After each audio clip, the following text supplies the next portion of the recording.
just because something is illegal, it does not necessarily mean that it is bad. Let me repeat that. Just because something is illegal, it does not mean that it is bad.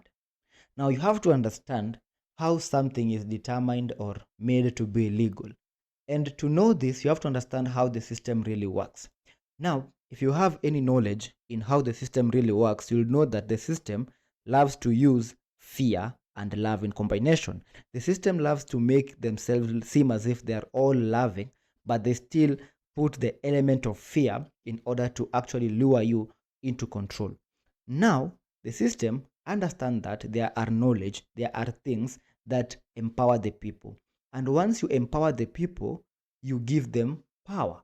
And if everyone has power, then you cannot rule over everyone. You cannot rule over people if they are empowered. That is why the majority, the masses, are lured or are mind controlled or they are programmed. That's why they even have television programs to program people. The news is a tool of mental programming.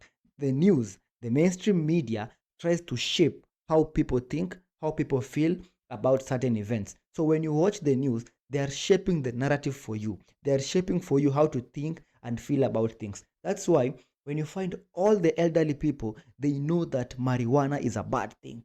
And that is what they have been told.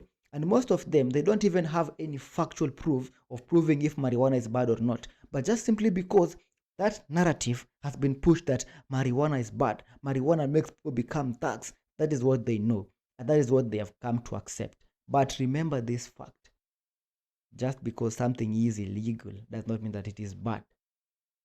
Because there are a lot of bad things that are not illegal. Get that point? There are a lot of bad things that aren't illegal. For example, religion. And I'll leave it at that.